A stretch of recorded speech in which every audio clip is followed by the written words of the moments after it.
electrocardiografía y empezar con el electro. El próximo martes sería la primera exposición, que es de fiebre reumática, y esa clase va a ser en línea, fiebre reumática. En 15 días vemos arritmias, pero ya aquí. Entonces, solamente en línea va a ser el próximo martes, y después otra vez aquí en el salón vemos arritmias, y nos seguimos así. Arritmias, vamos a tener después 2 clases de puro trazo electrocardiográfico, que va a ser puro repaso de electro y electro, así que sueñen con niveles milimétricos, y después seguimos con hipertensión, veo insuficiencia cardíaca, y ya después yo les aviso cuando les ponemos.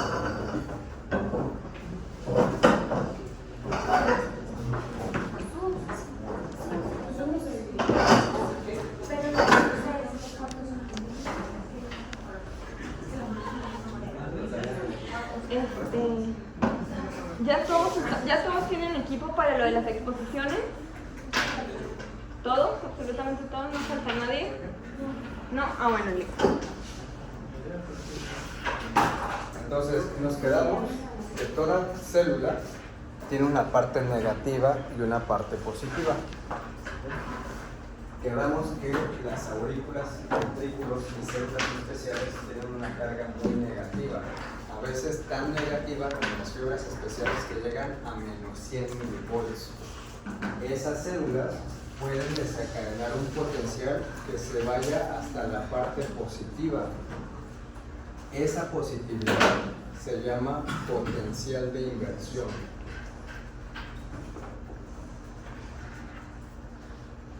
Y las aurículas y los ventrículos, además de generar un potencial de inversión, tienen la característica de generar una meseta.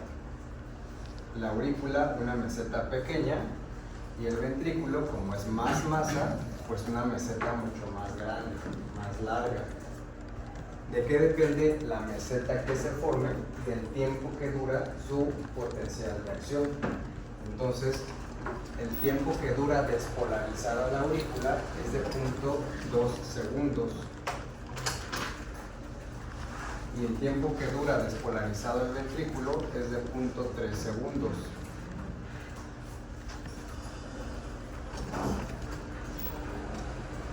Esa misma duración del potencial me va a dar un periodo que se llama periodo refractario.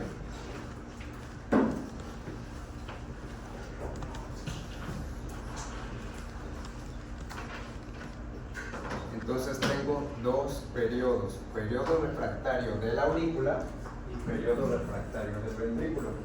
El periodo refractario de la aurícula dura de 0.15 a 0.20 segundos, y el periodo refractario del ventrículo dura de 0.25 a 0.30 segundos, que coincide con el tiempo que dura su potencial de acción.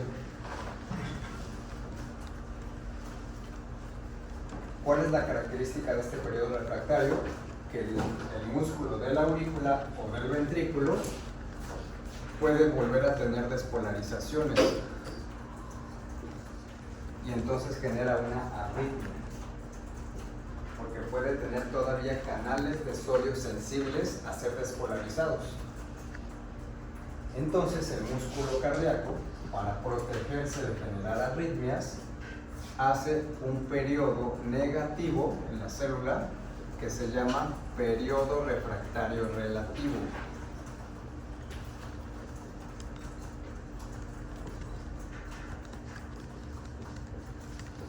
Este periodo refractario relativo en la aurícula dura 0.03 segundos y en el ventrículo dura 0.05 segundos. Y ahí, ¿qué es lo que está pasando? Que está saliendo el potasio, se están saliendo las cargas positivas, entonces ya no permite el ingreso de sodio. Por lo tanto, en esa parte ya no se puede despolarizar la célula. Entonces, el periodo refractario relativo me sirve para que mi célula, tanto auricular como ventricular, no vuelvan a despolarizarse y no generen una arritmia.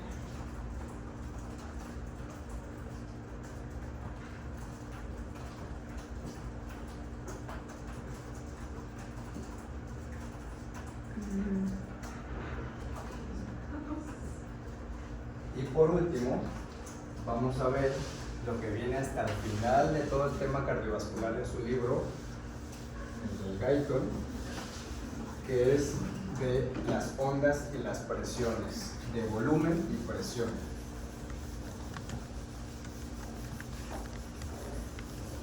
Y para empezar a ver todo eso, vemos, o el libro, o el esquema, empieza con el trazo del electrocardiograma.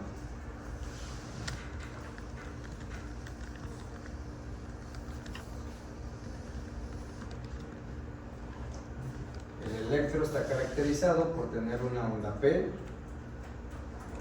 una onda Q, la R, la S y la T. Lo normal. ¿Qué es la onda P? ¿Qué significa? La despolarización auricular, la QRS y la onda T, la repolarización auricular. ¿Hay repolarización auricular? Sí. Entonces es tan grande el complejo QRS porque hay tanta masa ventricular que opaca a la auricular, pero la auricular aquí estaría. En teoría. Bueno, entonces a partir de ahí empiezan los diagramas que vamos a ver. Entonces mi primera fase es la fase de llenado.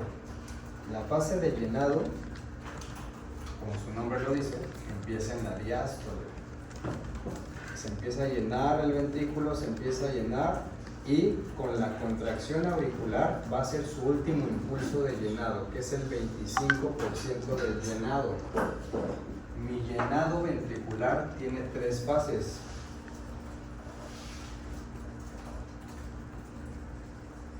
La primera fase es la fase de llenado rápido. La segunda fase se llama diástasis.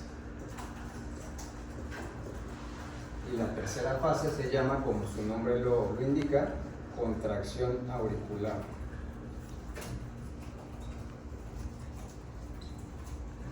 Que favorece el 25% del llenado total.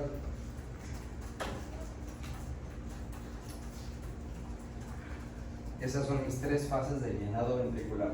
Llenado rápido, diástasis y contracción auricular. ¿Con cuánto empieza de llenado?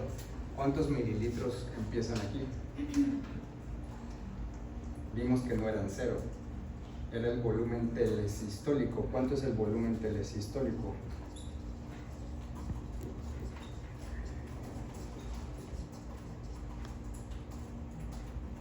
$45 mililitros. Empieza con 45 mililitros, se va llenando hasta que acaba con 115 mililitros, que es mi volumen telediastólico. Ya que tiene el volumen completo, entonces el ventrículo se contrae, que es mi QRS, y expulsa mi sangre. Y luego se empieza a llenar y otra vez se llena. Aquí es donde expulsa. ¿Cuánto expulsa? 70-75 mililitros. Y se repite. Cada ciclo es lo mismo. Aquí ¿cuánto llega? Llega hasta 45 mililitros. Acá sube hasta 115 mililitros y acá lo baja, expulsa 70 mililitros y cae a 45 mililitros. Eso equivale a mi diagrama de volumen-presión que vimos la clase pasada, a mi fase 1. Esto es mi fase 1, la fase de llenado. Que en el diagrama que vimos en la clase pasada, vimos que era llenado, contracción isovolumétrica, expulsión y relajación isovolumétrica.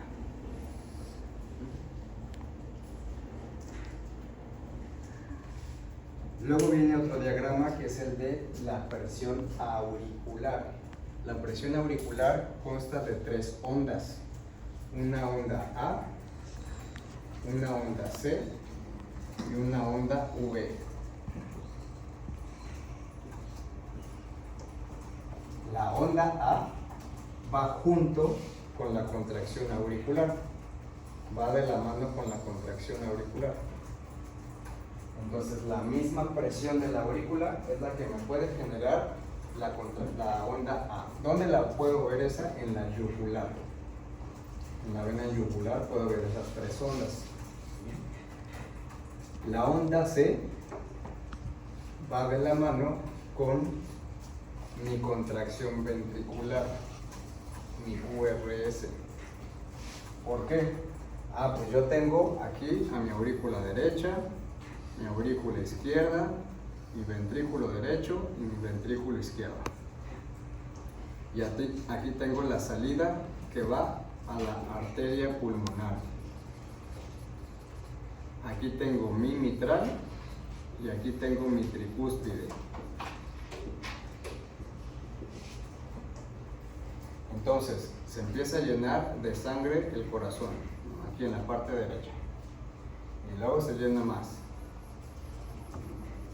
hasta que alcanza determinada presión. Entonces, se abre la válvula de la arteria pulmonar y empieza a salir la sangre hacia la dirección de la arteria pulmonar a los capilares pulmonares. Pero la sangre no solamente busca salir por aquí, es como si fuera un incendio aquí en el salón. Entonces, tú buscas salir por la ventana de aquí, tú buscas salir por la ventana de allá, entonces todo el mundo busca salir por todos lados, no solo por la puerta de aquí. Entonces, esta puerta es como si fuera la arteria pulmonar, pero todos los demás intentan salir por otra puerta. Esa otra puerta se llama tricúspide. Entonces, como ya no pueden porque la tricúspide está cerrada, ¿para qué se cierra? Pues para que toda la sangre se vaya solamente por una arteria pulmonar. Entonces la tricúspide se abomba. Aquí está la aurícula, y la aurícula en vez de estar así, se abomba. Se abomba porque la sangre también quiere salir hacia la aurícula, pero ya no puede porque la tricúspide está cerrada. Entonces ese pequeño abombamiento de la tricúspide y de la mitral hacen esta pequeña muesca que se llama onda C. Por eso la onda C va de la mano con la contracción del ventrículo, por el abombamiento de sus valvas.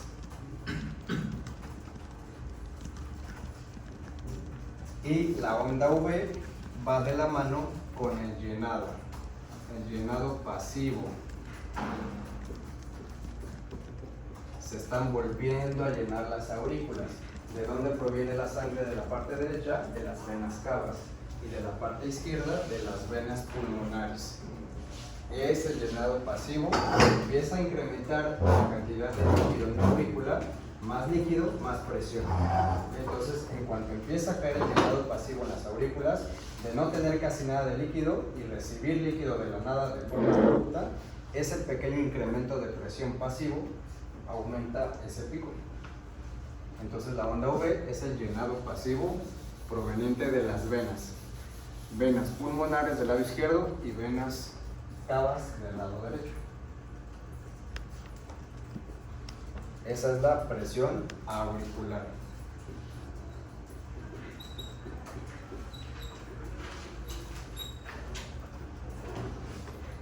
Luego viene la presión ventricular. La presión ventricular pues empieza con el complejo QRS, que es la contracción ventricular.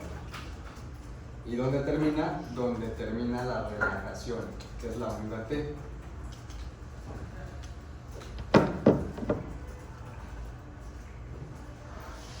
Y aquí seguimos con el mismo diagrama, el diagrama que ya habíamos visto, fase 1, fase 2, fase 3, fase 4.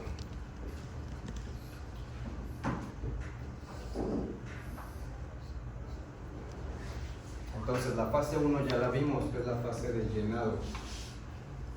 Aquí viene la fase 2, que es la fase de contracción isovolumétrica, mismo volumen. ¿Cuánto volumen? 115 mililitros. Pero la presión aumenta. ¿Se acuerdan que empezaba con 0? Aquí empieza con 0, pero conforme va la fase de llenado incrementando la cantidad de volumen, pues pasa de 0 a 5 milímetros de mercurio. Se cierran todas las valvas y empieza a incrementar la presión intraventricular. ¿Hasta cuánto? Hasta 80. Y para poder expulsar la sangre, tiene que subir hasta 120. Y aquí es la expulsión, que es la fase 3. ¿Cuánto dura esta contracción isovolumétrica? Esta contracción isovolumétrica dura de 0.02 a 0.03 segundos. Y luego viene la relajación isovolumétrica, que es la fase 4. Esa fase ya es mucho más relajada. Va de 0.03 segundos a 0.06 segundos. Vuelve a caer la presión hasta 0. Y conforme se va llenando otra vez el ventrículo, empieza a subir la presión hasta 5, se contrae y luego se relaja.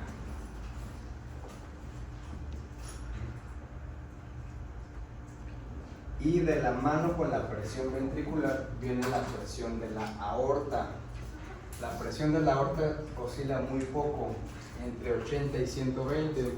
Se empieza en 80, sube a 120, hace una pequeña incisura, baja a 80, sube a 120, hace una pequeña incisura y así sucesivamente. Esa incisura, ¿a qué se debe? Esta pequeña muesca que hace, que se llama incisura, ¿a qué se debe?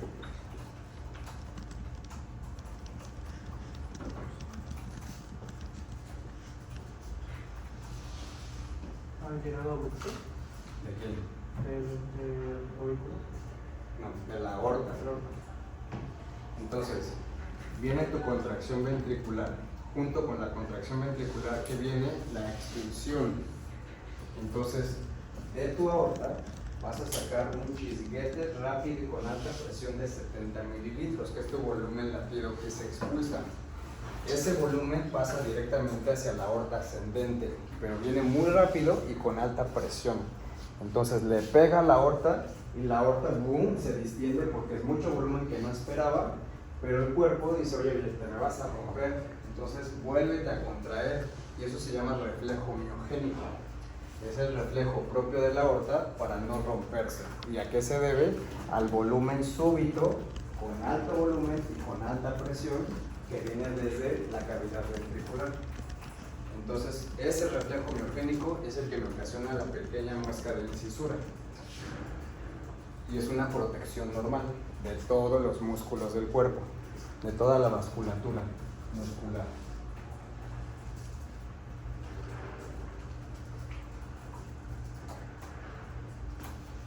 Y con eso terminamos la parte de fisiología.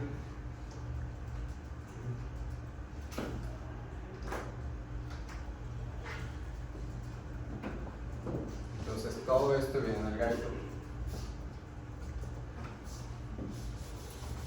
Y ahora pues vamos a empezar a ver el electro.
Entonces, si ustedes tuvieran que definir qué es un electrocardiograma, ¿qué sería un electrocardiograma? ¿Cómo definen electrocardiograma? Es una gráfica que muestra el movimiento de las arterias coronarias en el corazón. No. O sea, sí, pero no. Porque la arteria coronaria simplemente te está llevando algo que necesitas para que el corazón funcione.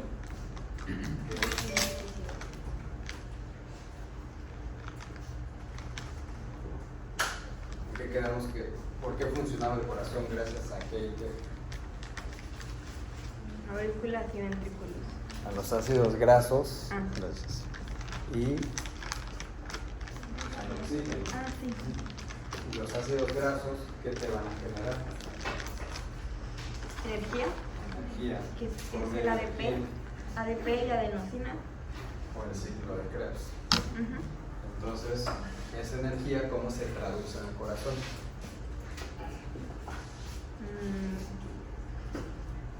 Por medio de electricidad. Todo nuestro cuerpo trabaja por electricidad. El sistema nervioso trabaja eléctricamente. La motricidad del intestino delgado, del intestino grueso, trabaja por electricidad.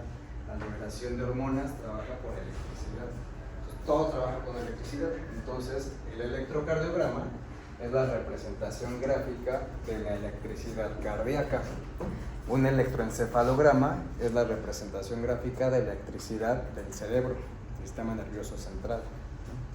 Entonces, un electrocardiograma es la representación gráfica del sistema eléctrico cardíaco y viene representado en hojas milimétricas.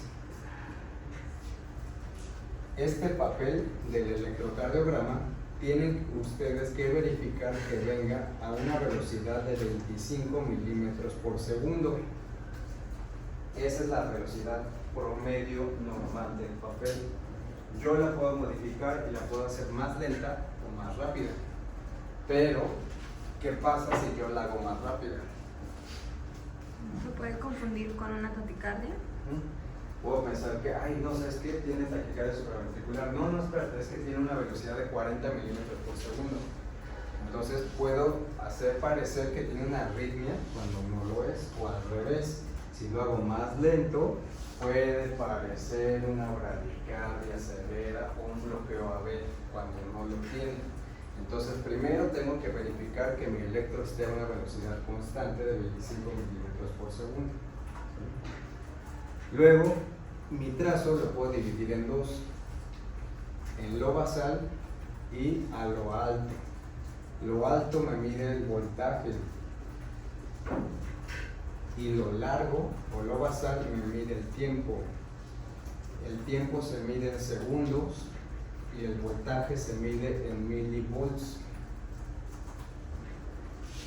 Todo el papel del electrocardiograma lo voy a dividir en cuadros pequeños y cuadros grandes. Voy a tener un cuadro pequeño, 2, 3, 4 y 5. Y hacia lo alto también, 1, 2, 3, 4, 5. Cada 5 cuadros a lo ancho y a lo alto forman un cuadro grande. Y así voy a tener dividido a todo mi papel en cuadros pequeños y cuadros grandes, divididos por 5 cuadros pequeños a lo alto, 5 cuadros pequeños a lo largo. Cada cuadro pequeño mide 0.04 segundos en su tiempo, es decir, a lo largo. Y cada cuadro pequeño mide 0.1 milivolt a lo alto. Entonces, 5 cuadros pequeños a lo ancho son 0.20 segundos. 5 cuadros pequeños a lo alto son 0.5 milivolt. 10 cuadros pequeños a lo alto es 1 milivolt.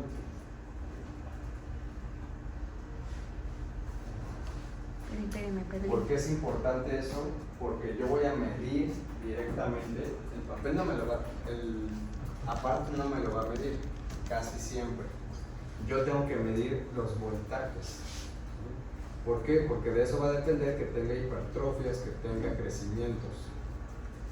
Y lo largo me va a decir si hay crecimientos, si hay bloqueos o si tengo alguna alteración supraventricular o infraventricular, que son las ventriculares, etcétera, etcétera, etcétera. Espere, 5 cuadros altos son 1 milivolt. No, 0.5, porque Punto cada cinco. cuadrito es 0.1. Ok. Entonces 6 cuadros pequeños es 0.6 milivueltas, 7 es 0.7 milivueltas, 10 pues 1 milivuelta. Ok. Pero antes de pasar a las ondas, pues vamos a ver primero los vectores cardíacos. Los vectores cardíacos son 3 principales y todos parten desde el endocardio en el tabique.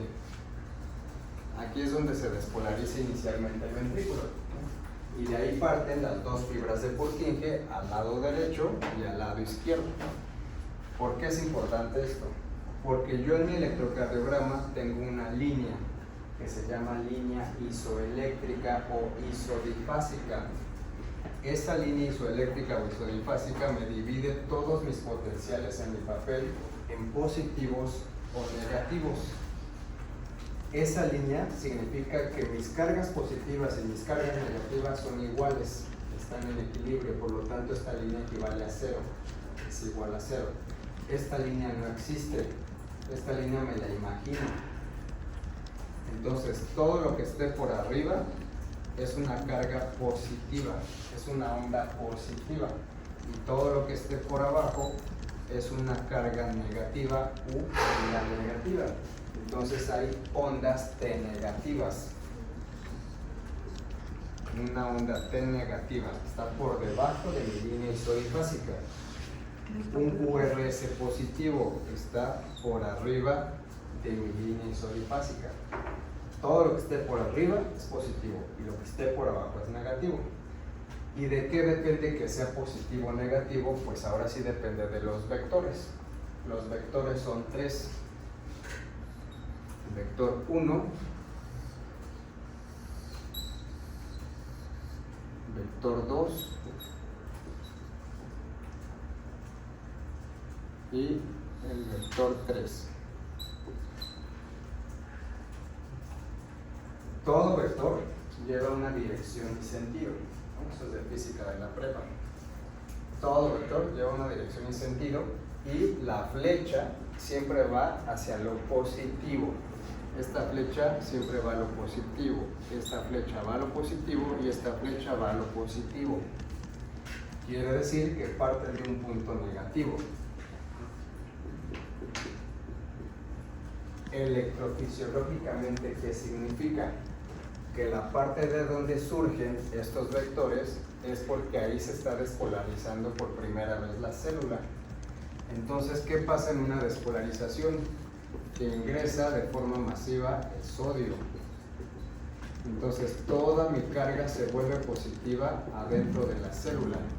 Todas las cargas positivas que eran el sodio, ¡boom!, entran para que aquí adentro se forme un potencial.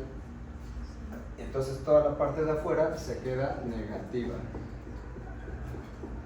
Entonces, como mi despolarización ventricular empieza en el tabique, en el endocardio, pues por eso esta parte es negativa, porque todo el sodio está ingresando. Entonces mis cargas positivas se están perdiendo porque se están yendo hacia adentro de la célula. Pero estas partes todavía están positivas porque todavía no se despolarizan. Todavía mi célula tiene sodio afuera, por eso siguen siendo positivas. Entonces mis vectores van a ir hacia afuera. Entonces, ¿de qué depende que el vector vaya hacia afuera? De mis cargas positivas. Quiere decir que mi célula todavía no está despolarizada. ¿Y de qué depende lo grande o lo ancho o la magnitud del vector? Pues de cuántas células tengo que despolarizar. El vector más grande siempre va a ser B2, porque va a despolarizar la mayor cantidad de músculo ventricular. Entonces vamos a verlo con un ejemplo. Tengo mi línea isoeléctrica. ¿Cómo se vería representado B1? B1, si se fijan, se acerca a esta línea. Entonces B1 va a ser positivo, porque se acerca. B1 es positivo. Pero B2 ya se aleja. Mi flecha del B2 se aleja. Y B2 siempre va con una carga positiva. se está alejando mi carga positiva. Entonces B2 se va a ver representado hacia lo negativo. Y B3 pues se aleja todavía más. Entonces B3 se va a ver muy negativo. Y así se vería mi trazo en esa parte del corazón. B1 positivo, B2 ya no crece más positivo, sino se empieza a ir hacia lo negativo, y B3 pues es completamente negativo. ¿Cómo se vería en esta parte del corazón? Aquí está mi línea isoeléctrica. B1, pues B1 está muy alejado, lo positivo está hasta acá, entonces sería negativo. Aquí es B1. B2 está alejado, pero está más cerca, su carga positiva está mucho más cerca que B1, pero finalmente sigue siendo negativo. Y B3 pues está muy cerca, esta carga positiva es positiva. Es como regla de matemáticas, ¿no? Positivo más positivo, bueno, positivo con positivo a negativo, positivo ¿sí? No, porque aquí un negativo, aquí en este caso no da positivo. Ok. Un negativo da siempre un negativo. Ok. Entonces, dependiendo hacia dónde estén los vectores, es hacia dónde va a estar dirigida mi onda en el papel del electro. La realidad es que a veces pues ya ves tantos electrones que eso ya lo das por un hecho. ¿Para qué sirve? ¿Para qué sirve más esto? Para ver el eje eléctrico del corazón en su QRS, que vamos a ver después. Pero el que sea positivo o que sea negativo depende hacia dónde están dirigidas las puntas de mis vectores.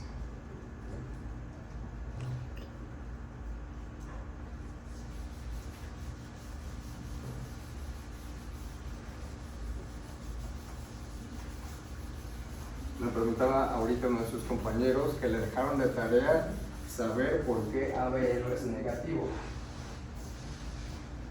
Pues ahorita vamos a ver por qué ABR es negativo.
Vamos a empezar con la primera onda que van a ver ustedes trazadas en el electro, que es la onda P. La onda P, lo normal es que mida 2 cuadritos de ancho o 2 cuadritos de alto. es decir, hasta 0.2 milivolts o hasta 0.08 segundos. Eso es lo normal. Si tu onda P crece hacia arriba, entonces eso implica un crecimiento auricular derecho. Si tu onda P crece a lo ancho, más de 2 cuadritos, eso es un crecimiento auricular izquierdo. Se desplaza hacia la izquierda, hacia lo ancho. Este crecimiento auricular derecho también recibe el nombre de P pulmonale y este izquierdo de P mitrale o P mitral o P bimodal. Tiene varios nombres.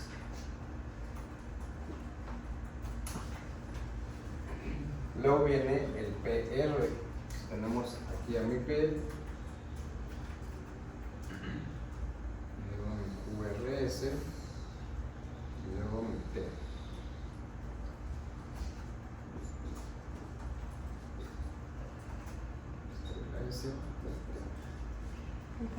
Entonces, el PR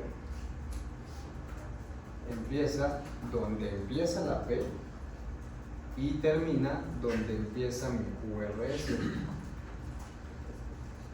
Ahí está mi PR, donde empieza la P y donde empieza mi QRS. El PR normal debe medir de 0.12 a 0.21 segundos. Pero, como ya vimos acá, 5 cuadritos pequeños son 0.20 segundos. Entonces, medir 0.21 segundos es casi imposible. Entonces, de forma práctica, nosotros decimos que para medir un PR o es menos de 0.12 o más de 0.20, porque 0.21 no se puede medir, porque ya el siguiente cuadrito sería 0.24. Si este PR midiera menos de 0.12 segundos, ¿cómo se le llama?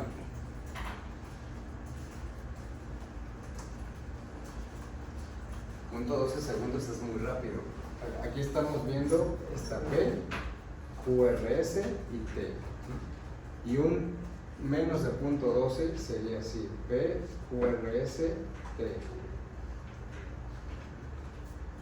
Se llama síndrome de preexcitación. Y el síndrome más conocido o más famoso tiene nombre de animal, de color y de enfermedad mental. Es el de Wolf, Parkinson, no sé qué. El Wolff-Parkinson-White, ¿no? Sí.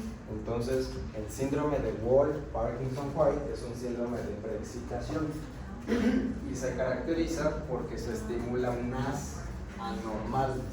Hay haces anómalos. Ya vimos los haces internodales, ya vimos el haz de His, pero hay otros haces que son anormales. Uno de ellos, el más frecuente, el más conocido, es el haz de Kent, ¿no? Como el novio de Barbie. El haz de Kent forma el síndrome de preexcitación que se llama Wolff-Parkinson-White. Y en el electro, ya lo veremos después, se ve una onda. El QRS es así, el normal, ¿no? Acaba en un ángulo recto. En cambio, en el Wolff-Parkinson-White hace una pequeña muesca y esta muesca se llama onda delta.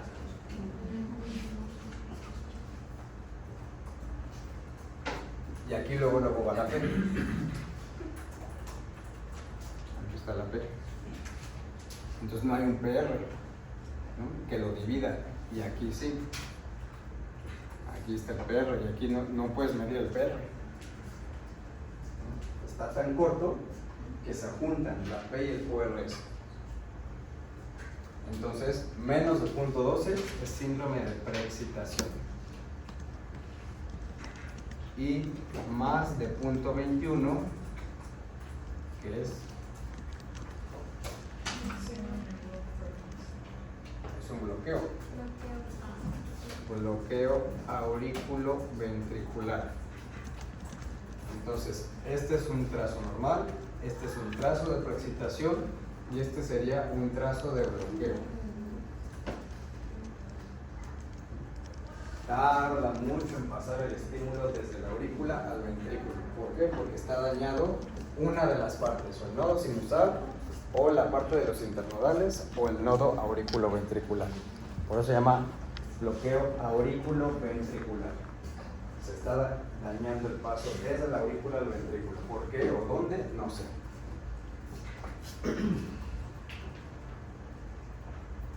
Entonces, esas son las dos alteraciones que yo puedo encontrar en el PR. O está muy cortito o está alargado.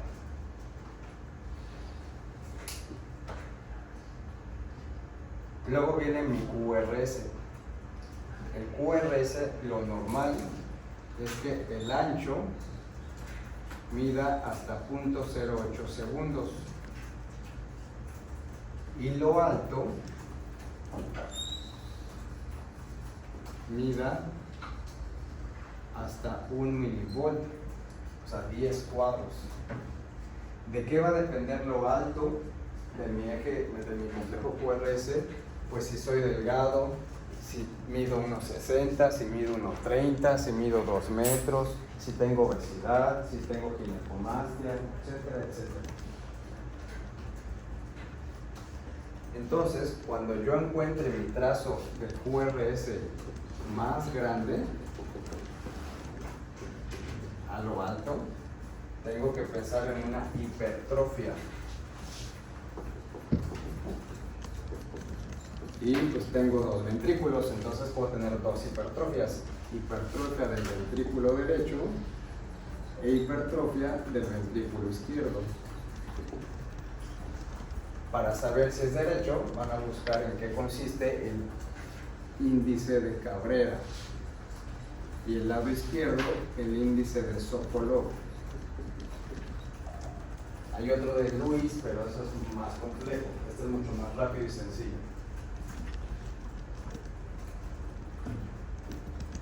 Entonces, alteraciones a lo alto me dan hipertrofias en el QRS.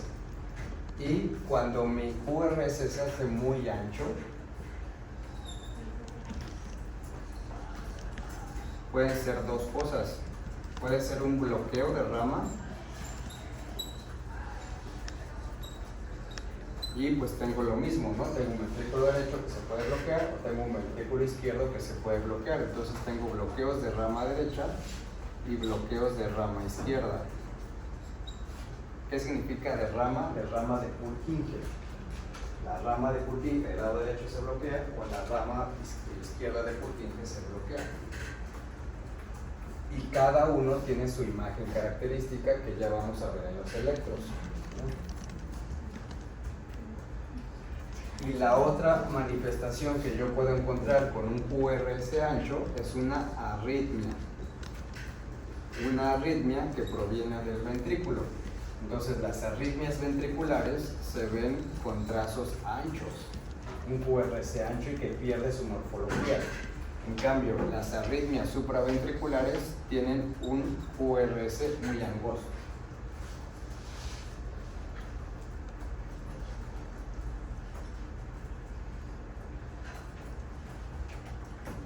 Eso es en cuanto al QRS. Luego viene otro segmento que se llama QT. El QT es desde donde empieza el QRS hasta donde termina la T. Todo eso es el QT. Desde donde empieza el QRS hasta donde termina la T. Mi QT normal mide aproximadamente de 0.360 a 0.440 segundos. Si mide menos o mide más, se va a llamar síndrome de QT corto o síndrome de QT largo, es muy sencillo. QT corto o QT largo. Y Cuando yo tengo un pulse corto o un pulse largo, tengo que buscar casi siempre alteraciones electrolíticas como sodio, calcio, magnesio y potasio. Lo más frecuente es el calcio. ¿Cuál es el nivel normal de calcio?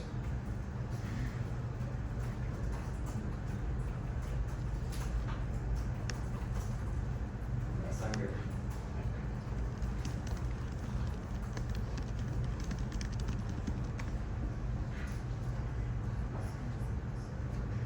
De 8.5 a 10.2. Dependiendo del libro, puede ser 8.5 a 10, 8.5 a 10.2 y 8.5 hasta 10.5 miligramos, por decir. Y si yo tengo albúmina de 2, ¿qué hago?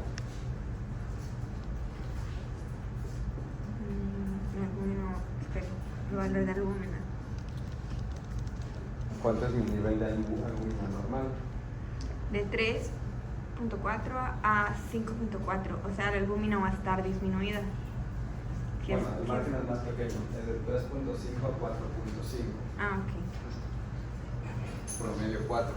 Entonces, siempre que yo tengo albúmina baja, tengo que sacar una fórmula que se llama calcio corregido.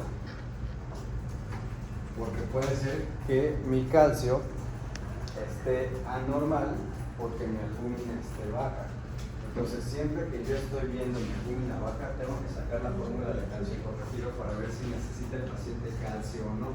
Porque puede ser que yo le estoy metiendo calcio cuando en realidad solamente está bajo, pero por la albúmina, no porque necesite calcio. Pero bueno, eso es otra cosa.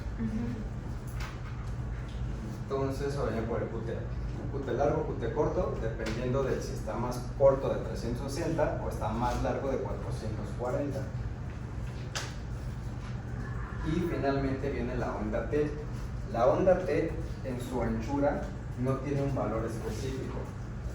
Y a lo alto tampoco tiene un valor específico. Pero lo que sí debemos tomar en cuenta es que la onda T no debe estar a la altura del QRS.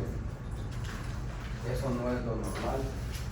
Puede llegar hasta la mitad del QRS, abarcar 1/3 del QRS. Aquí. Puede llegar incluso hasta acá, pero no a la misma altura del QRS, porque entonces algo está pasando anormal. Entonces, esta T puede estar picuda, crecida, y eso significa o que hay isquemia o que hay hipercalemia. Algunos todavía le dicen hiperpotasemia. No, está mal dicho. Está mal dicho. ¿Cuánto es el nivel normal de potasio?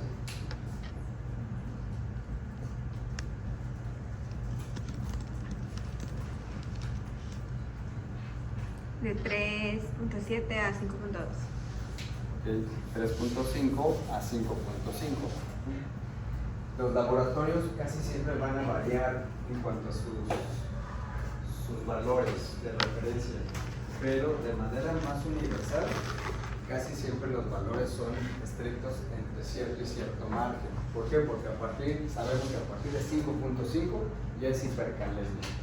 Entonces, hipercalemia es a partir de 5.5. Oye, pero yo puedo encontrar alteraciones de la onda T con 5.6. No, porque mi cuerpo todavía lo puede regular. Con 5.7 tampoco. Generalmente a partir de 6 ya empiezan alteraciones del electro, pero casi siempre alteraciones a partir de 7. Entonces ya voy a ver una onda T picuda en mi electro. Voy a tener mi P, QRS, T. Con hipercalemia o isquemia. ¿De qué va a depender? ¿Cómo lo voy a sospechar? Por mi historia clínica.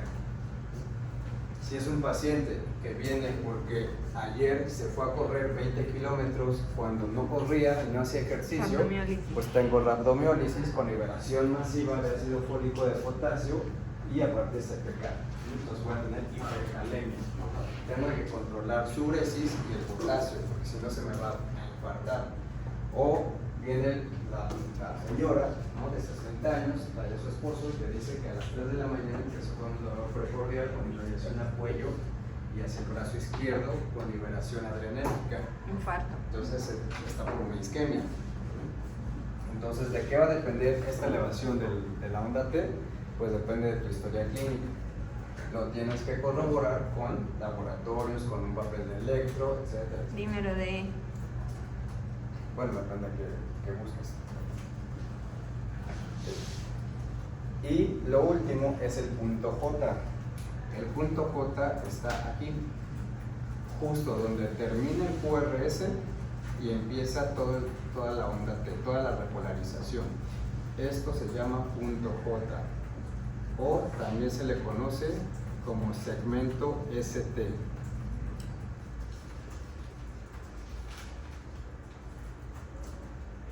Ese punto J no tiene un valor en cuanto a número, solo que no podemos encontrarlo ni hacia arriba ni hacia abajo, tiene que estar isoeléctrico. Entonces mi trazo lo voy a encontrar con una onda P, QRS, T, y aquí está mi punto J, está isoeléctrico, pero se puede ir hacia arriba o se puede ir hacia abajo. Aquí está, aquí está. Aquí está mi línea isorifásica. Estas son señales de isquemia, ¿no? De lesión. Ah. Entonces, cuando se desplaza hacia arriba se llama supradesnivel. Y cuando se va hacia abajo se llama infradesnivel.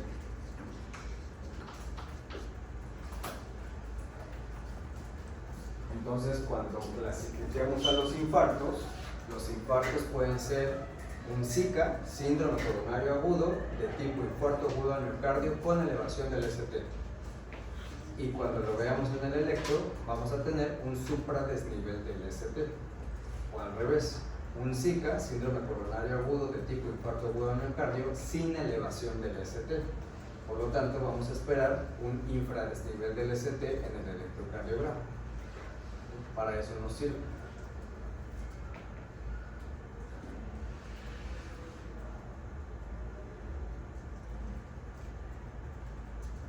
¿Alguna duda de esto?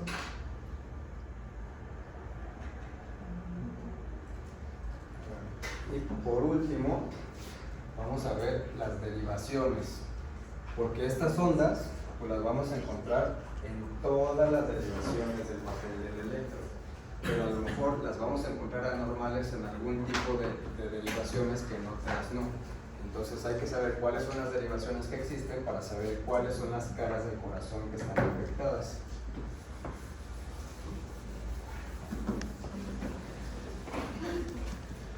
Tenemos tres tipos de derivaciones.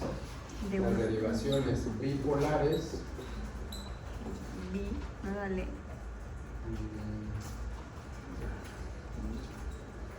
Las precordiales Y las nodales.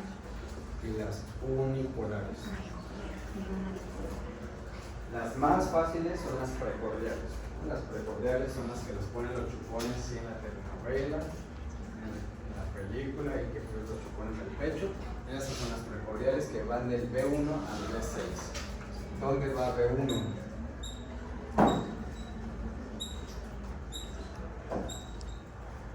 ¿Dónde ponen el chupón B1?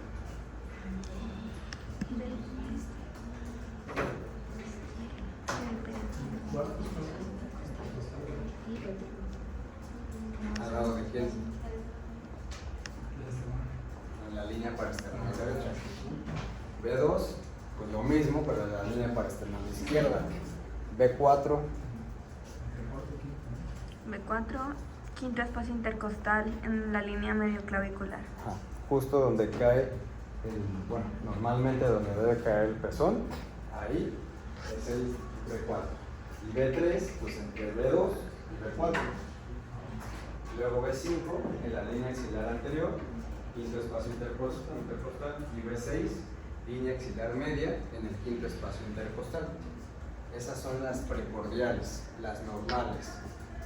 Pero hay otras precordiales que se llaman posteriores, que después veremos en qué casos se giran. Esas precordiales siguen el eje del mismo círculo. Entonces B7 se pone en la línea axilar posterior, en el quinto espacio intercostal. B8 es en la línea escapular, o en la línea interclavicular, en el quinto espacio intercostal. Y B9 es en la línea paravertebral, en el quinto espacio intercostal. Solamente siguen la misma ruta del otro círculo. Se llaman posteriores. Y hay otras que se llaman derechas, que son B3R, B4R, B5R y B6R. Esas son lo mismo, pero al revés. O sea, son en espejo. B1 y B2 las pones en la misma dirección, en los mismos lugares donde deben estar, y B3 a B6 los vas a poner en la misma situación que ahorita mencionamos, pero en espejo del lado derecho. Entonces esas derivaciones se llaman derechas y siempre tienes que ponerle la R, porque si no, entonces vas a confundir el diagnóstico. Yo voy a estar pensando en un diagnóstico que no es, porque yo estoy viendo la parte derecha del corazón. Entonces, cuando ustedes lo pidan a un laboratorio, Chopo, la Flix, a donde sea, tienen que pedir o precordiales normales o posteriores o cara derecha. Tienen que especificar. Esas son las precordiales. Luego vienen las bipolares, que es B1, B2 y B3, en base a un triángulo que ahorita vamos a ver que se llama Einthoven. Y las unipolares es ABR, ABL y ABF. ABR parte del brazo derecho, ABL parte del brazo izquierdo y ABF es la pierna izquierda.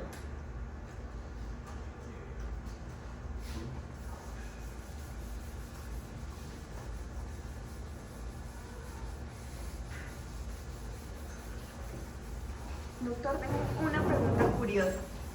En caso de las personas que tienen el corazón hacia el otro lado, Se lo tomas como si fueran precordiales derechas. ok, A los chupones irían de este lado. ok, Primero lo corroboras con una imagen de radiografía y luego ya se las conoces. ok. Entonces, estas bipolares utilizan un triángulo que se llama triángulo de Einthoven.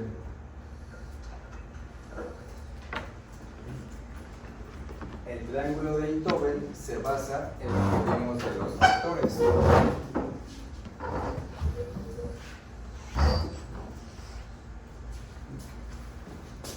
Y ahí está nuestro triángulo.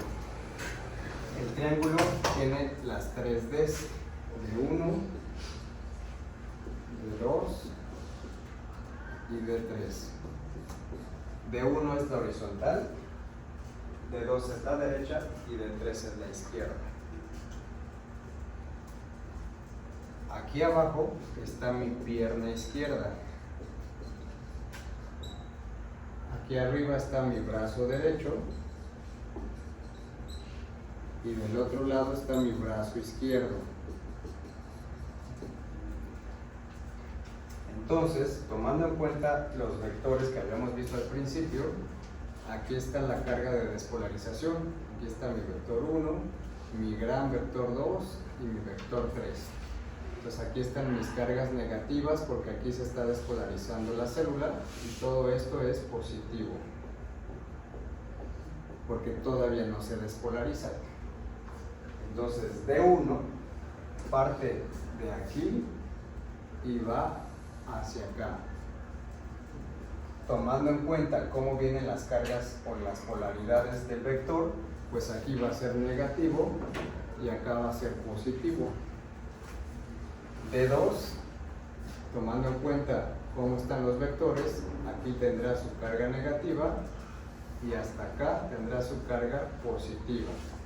Y D3 termina en mi pierna izquierda, por lo tanto tiene cargas positivas, y arriba pues tendrá su carga negativa porque implica que arriba se está despolarizando. Entonces así vienen las cargas distribuidas en el triángulo de Einthoven.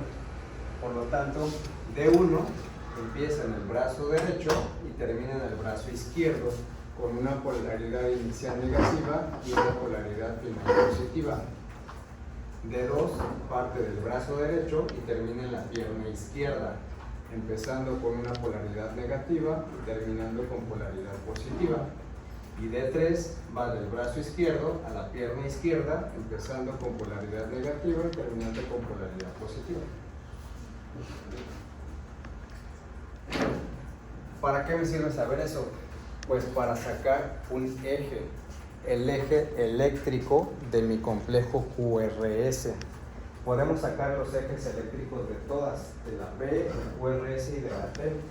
Pero como el más grande y el que más significancia tiene en el papel del electro es QRS, pues ese casi siempre es el único eje que sacamos, el eje de QRS.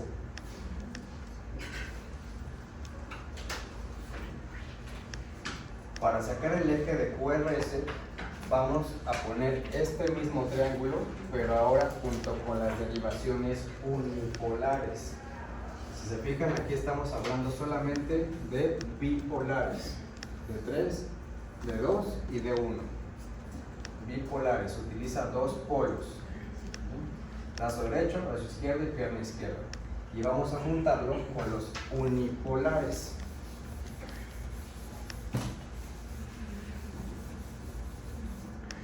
Entonces, van a dibujar un círculo.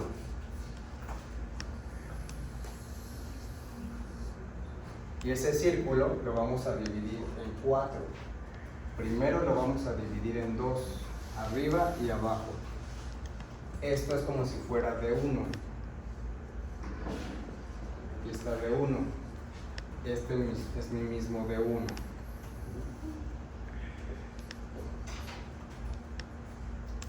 Y aquí empieza la primera característica de este círculo.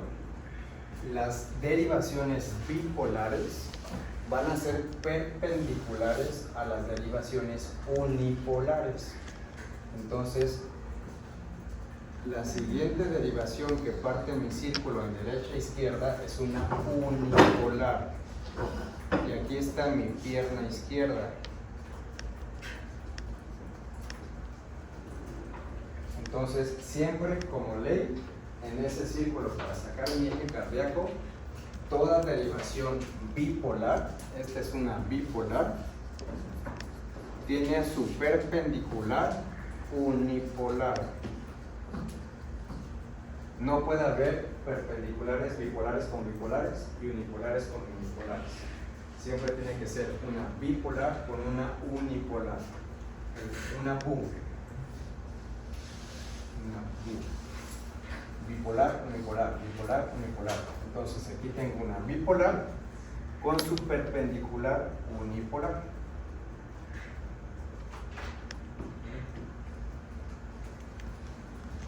Y este círculo se divide en 4. 2 partes arriba abajo y 2 partes izquierda derecha. Las partes izquierda y derecha me la divide ABF y la parte arriba abajo me la divide D1. Todo lo que esté por arriba de D1 va a ser negativo. Es como si yo pusiera aquí otra vez mi corazón con sus vectores. Todo lo que esté aquí arriba va a ser negativo. Todo lo que esté por arriba de D1 va a ser negativo. Y todo lo que esté por abajo de D1 va a ser positivo.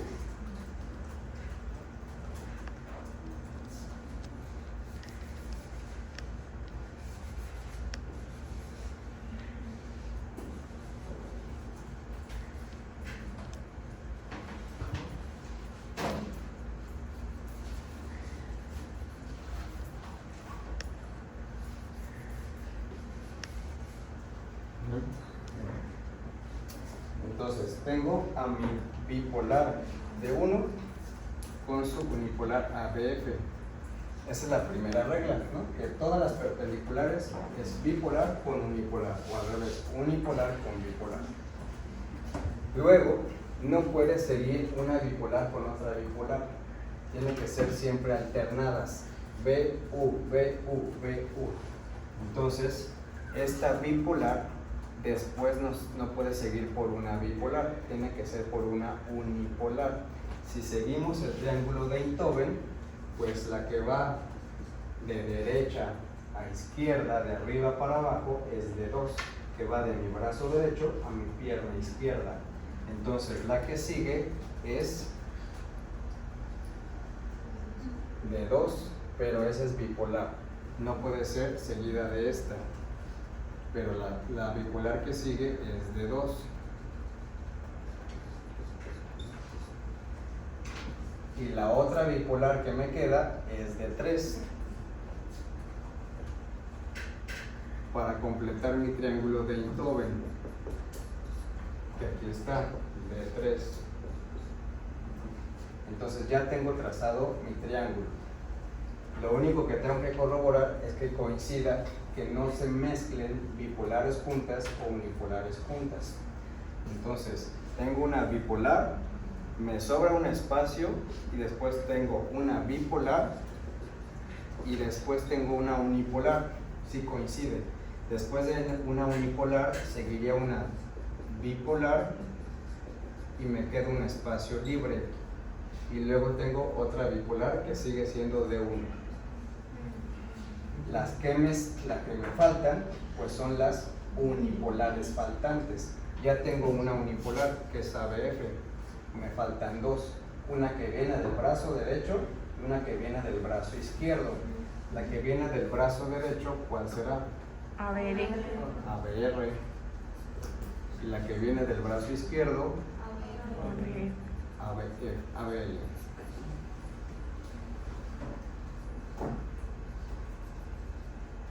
Y ya está completo. Y lo único que falta es ponerle los números. Empezamos con grado 0, 0 grados, 30, 60, 90, pues son 90 grados, 120, 150, 180, positivo, positivo, positivo, positivo, y este no tiene carga. Y luego hacia arriba es lo mismo en espejo, pero negativo. Menos 30, menos 60, menos 90, menos 120, menos 150, menos 180. Y ya tengo mi círculo completo. En ese círculo es muy fácil que yo pueda localizar a mi eje eléctrico del QRS. Entonces, primero, toda bipolar tiene su perpendicular unipolar. Entonces, esta bipolar tiene su perpendicular unipolar. ¿Cuál sería la perpendicular de D2? ABR. ¿Y cuál sería la perpendicular de ABR? De 3. Entonces, toda perpendicular bipolar debe ser unipolar. Toda perpendicular de la unipolar es una bipolar. ¿Sabes? Siempre tienen que estar mezcladas. BU. Y nunca pueden estar juntas dos bipolares o dos unipolares. Siempre debe ser bipolar, unipolar, bipolar, unipolar. ¿Y cómo las van a poner? Pues primero ABR viene desde el brazo derecho y cae a la pierna izquierda. Y en base al triángulo de Einthoven, pues van a localizar las otras de 2 y de 3. Entonces aquí lo que venía, o lo que le preguntaban a su compañero, ¿por qué ABR es negativo? ABR es negativo por los vectores. Entonces yo tengo aquí mi corazón y aquí empieza la despolarización. Entonces ABR va a ser negativo porque la despolarización empieza donde empieza mi brazo derecho. Y el brazo derecho se caracteriza por tener a la unipolar ABR. Aquí está. Entonces el chupón de ABR va del lado del brazo derecho. Y como ahí está la despolarización inicial, por eso siempre va a estar con cargas negativas, por eso ABR se va a ver negativo. Aquí está la isoeléctrica.